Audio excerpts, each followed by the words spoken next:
The Burdge Law Office specializes in RV lemon law nationwide. The following is not legal advice. For additional information, see rvlemonlaw.com. The RV Show USA. Start living the RV dream today.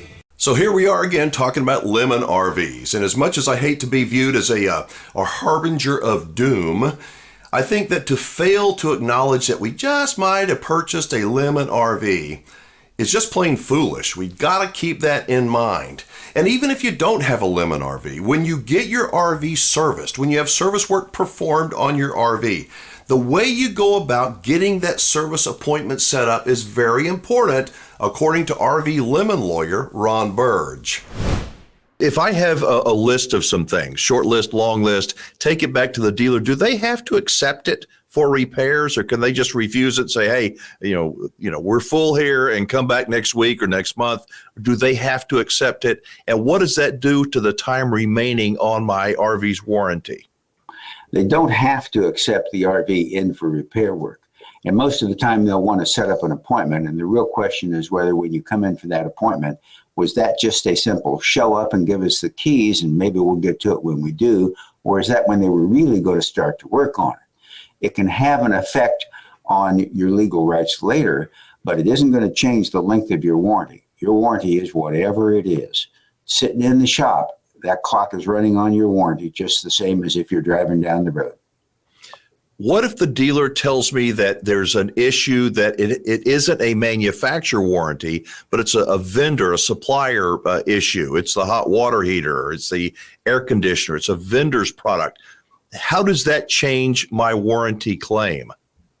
It changes your claim somewhat because you still have some legal rights there and you still need to go to the manufacturer to do your complaining as well as the dealer to do your complaining. But when it comes down to who is at fault, it typically is going to be that supplier and their particular warranty. But if my RV... That's one of the worst parts about an RV. Frankly, you can end up with a box full of manuals and you got to go through it and figure out where's a warranty and where there isn't a warranty on a particular product, because most RV companies, they warrant only what you don't get a warranty on. Okay, when there is an issue, how should I communicate with the dealers? Should I go to the service manager, to the general manager of the dealership? Who do I go to? Because I don't want to just drop off the keys with a receptionist. Who do I go to officially document I'm leaving my RV with you? You want to deal with the service manager or else the service writer. If you actually go in, you can deal with a service writer, and that's okay too, because that's going to be a person who's going to make a record of all the complaints you've got. But when you go in, you should take that list with you and leave a copy of it at home. That's one of the little tricks you got to always remember. But you can deal with either one of those. And what you want to do when you do that is go in and then make a note of what their name was or get their business card and then tell them everything that you need dealing with. What do most people do wrong when it comes to keeping a diary? I mean, and why is it wrong? Well, the biggest thing they do wrong is they don't keep one. But those who do keep one, they tend to also not put down the exact time or not put down the exact date, or they'll just simply be approximate with that information. Or when they get down to the details, they'll just simply say something very brief, a few words to describe the problem, figuring that they'll remember the detail of it later. You really need to put down as much detail as you can at that moment, because the odds are 6 months later, you're not going to remember the detail that you will right there. Should my phone calls be followed up by an email? Thanks, Bill, for talking with me today, just to reiterate, and then you restate the problem? Or is that am I being too picky on that? Not only can you do it, but you should do that. Whenever you have a phone call communication about any problem with your RV, no matter who it is you're talking to, you really need to follow it up with an email. And you need to follow it up with a written letter or a copy of that email that you send through the post office. A lot of these warranties say that you have to make a written complaint to a specific address. And if you don't do it there, then their next argument, if they get in a fight with you, is going to be, well, you didn't give us the required written notice that you have to mail to us to our special address for that.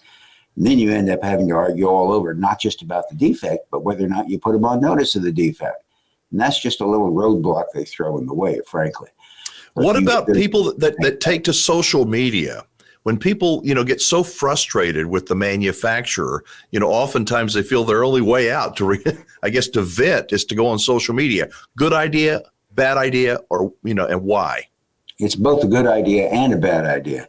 It's a good idea from the perspective that you may find out from other people who've had the same problem, which will verify to you the fact that your problem is real. It's not just your RV, not just the problems you feel exist, but other people are having the same thing. So it's a good idea. It's a bad idea if you're not careful about how you do it. That really becomes more important. We still have the First Amendment and all that. You can say what you want as long as what you're saying is either true or you say that it is your opinion. And you're okay fundamentally almost all the time, just about every way you do it. But what you really need to do is also bear in mind that when you write that post on social media, you can bet dollars to the donut holes that the factory is reading those things.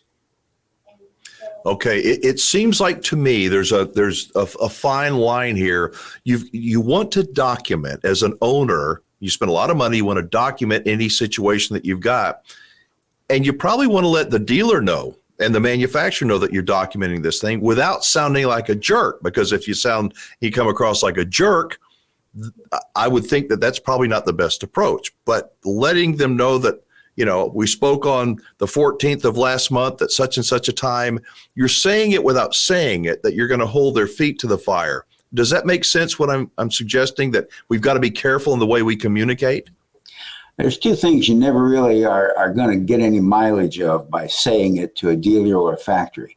One of those is that you're making a record of something, and the other one is that you've got a lawyer.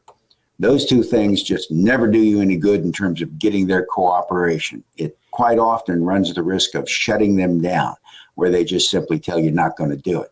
I had a case not too long ago where the factory's rep that they were talking to said, I got more lawyers than you do. And then that was the end of that, and everybody was off to the races.